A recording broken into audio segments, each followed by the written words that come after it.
Smart glasses, Google smart glasses. There are so many smart glasses already, and Google's releasing a whole bunch of them this year. These are not Google smart glasses, but they're very similar to ones that I already know they're going to make and that I've tried. So I'm going to talk to you about what we know about Google's plans for smart glasses in 2026, and they're pretty big, and a lot of that news is going to come at Google I/O. Google's developer conference, Google I/O, is starting very soon, and it's the place where Google talks about all things that are coming in AI and for phones, but they're also talking about new tech, specifically what I'm interested in, smart glasses. Google's going to have smart glasses this year. We already know this. They're going to be like the ones that I'm wearing on my face. What will they do? What's the landscape? Well, let's get into what I expect is going to happen at Google I/O. Well, first of all, Google already laid the cards out here. So I got to try some of these Google smart glasses back in December and before that, and I got to see what they could do. They work a lot like Meta Ray-Bans and other AI glasses in that you're listening to music, you can take phone calls with speakers and microphones, they have a camera, you can look at things and say, hey Gemini, what am I looking at? Or tell me about this. They also have ones that have a single display on them that can give you heads-up information. It could be a map, it could be your Uber information or a notification. And eventually, Google wants to make ones with two displays, so does Meta, and that may be down the road, maybe the year after. There are going to be a number of players in this space that Google's already inked deals with. General Monster, Warby Parker, Kering, and Samsung is in the mix. Now, Samsung may be part of making all those glasses, and there are also reports that Samsung may make its own smart glasses, because why not? It's Samsung, of course they are.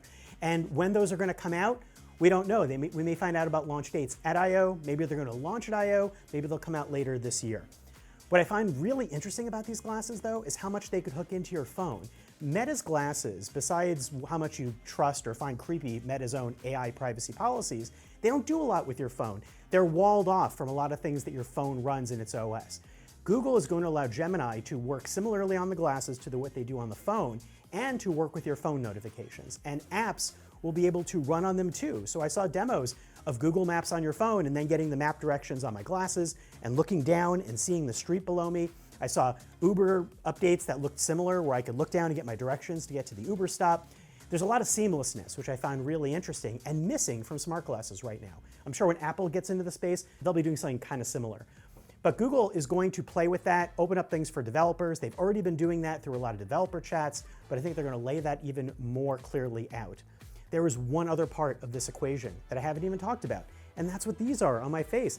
Now, these aren't everyday glasses, these are X-Real glasses, but they're part of another product strategy that Google's going to get into, which is a hybrid of mixed reality and smart glasses to show where the future of AR glasses are going to head.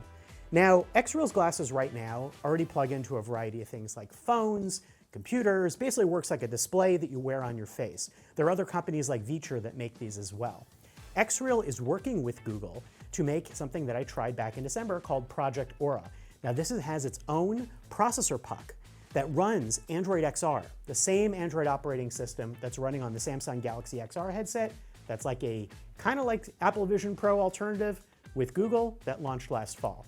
But the idea is that this thing, with that little plug-in puck, which is not much bigger than a phone, you can basically add all those Android XR apps and see VR apps, AR apps, and multiple displays floating all around you with a 70-inch field of view, which is big.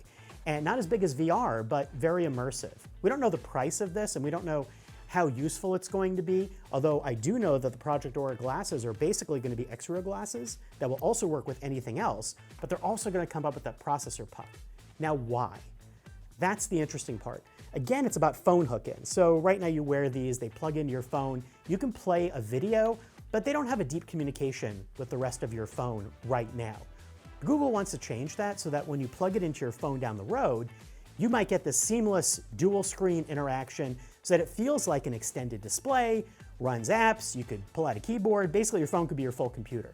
Right now with Project Aura, it's going to be running on a separate processor puck to achieve that same end, with the idea that down the road, you're going to have phones that are going to have those same features ready to be plugged into glasses. And it also looks like something they're going to be kicking the tires on to see when will everyday glasses have full augmented reality and run multiple apps. I mean, will we even want that? But also, how capable will it be? And I think that this plugin project is going to be a step down that road while they also work on the AI glasses. So that's a whole mouthful, but it's a lot.